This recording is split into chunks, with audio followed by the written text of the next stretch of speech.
எப்பவுமே இலக்கண அடிப்படையில 5 சொற்கள் இலக்கண அடிப்படை சொற்கள். திணை, பால், எண், இடம், கால். நான் அடுத்து அதான் எழுத போறேன். திணை, பால், எண், இடம், கால். இலக்கண அடிப்படை சொற்கள் அப்படின்னு சொன்னா திணை. திணை எத்தனை வகைப்படும்? உங்களுக்கு தெரிஞ்சதுதான். உயர்திணை, அல்திணை சேர்க்கும்போது அல்திணையா பால் எத்தனை வகைப்படும்? உங்களுக்கு தெரியும். திணை பால் என்னன்னா 5 என்னென்னமா? ஆண் பால், பெண் பால், பலர் பால். இது 3 உயர்திணைக்குரியது. ஒன்றன் பால், பலரின் பால். இது எழுத்து பிழைகளையும் நமக்கு இந்த சொற்றொடர் பிழைகளையும் நீங்கிறதுக்கு திணை பால் அப்படின்னு என்னன்னா என்ன நம்பர் என்ன வருது கிடையாது. நம்பர் ஒருமை பண்ணி அவ்வளவு. இது ஒருமை, இது பன்மை. இப்போ இந்த டேபிள் காலங்களை பொறுத்து பார்க்கணும்னா ஆண் பால், பெண் பால், ஒன்றன் பால், இந்த 3 ஒருமை.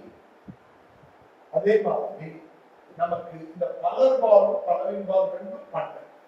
இந்த மாதிரி இன்டர்செக்ட் பண்ணி பொருத்தி படிச்சுட்டே வச்சுக்கோங்க. நம்ம எப்போது திணை அடிப்படை சொற்கள் திணை, பால், எண். அடுத்தது இடம் என்று சொல்ல நமக்கு பெரும்பாலும் இந்த இடம் ஆங்கிலம் படிச்சு ரொம்ப குழம்பி இருக்கும். இடம்னா என்னன்னா ஆங்கிலத்துல first person, second person, third person சொல்றோம் இல்லையா, அதான் இடம். அது தமிழ்ல உங்களுக்கு என்னன்னா தன்மை, முன்னிலை, படங்கள். தன்மை, முன்னிலை, படங்கள். இது முக்கியமான பிழை திருத்தத்துக்கு பயன்படும். நான் ஒரு எடுத்துக்காட்டு சொல்றேன் பாருங்க. நான் என்பது என்னமா? தன்மை, ஃபர்ஸ்ட் பர்சன். நானும் நீயும் செகண்ட் பர்சன் சேர்த்துக்கிட்டேன். இப்ப வினைச்சொல் நானும் நீயும் என்ன செய்தோம்? ஏதாவது ஒரு வினைச்சொல் சொல்லுங்க பார்ப்போம். சாப்பிட்டோம். ஏன்னா பசியோட இருக்க. நானும் நீயும் சாப்பிட்டோம். நானும் நீயும் படித்தோம். நானும் நீயும் விளையாடினோம். இதெல்லாம் இதுல முடியுது பாருங்களேன். நானும் நீயும் வந்துருச்சு, ஆனா நாம்ல முடியுது பாருங்க. எதுக்கு? செகண்ட் பர்சன் ப்ளூரல்ல நானும் நீயும் விளையாடினீர்கள்னு வரல. இப்போ இந்த விஷயத்தை புரிஞ்சுக்கிட்டாதான் தன்மை ஒருமையும் முன்னிலை ஒருமையும் சேரும் போது தன்மை பன்மையில முடியும்னு விளக்கணம் எழுதிடுவேன் நானு. உங்களுக்கு என்னன்னே புரியாது. என்னடா இது திடீர்னு புது வார்த்தையா இருக்குன்னு. ஃபர்ஸ்ட் பர்சன் சிங்குலரையும் செகண்ட் பர்சன் சிங்குலரையும் சேர்த்தா first person plural. First person இருந்ததுன்னா ஃபர்ஸ்ட் பர்சன் ப்ளூரல் தான். நானும் அவனும் விளையாடி. அப்போ தன்மை, திணை, பால், எண், இடம். அடுத்தது உங்களுக்கு எல்லாருக்கும் தெரிஞ்சதுதான் காலம்.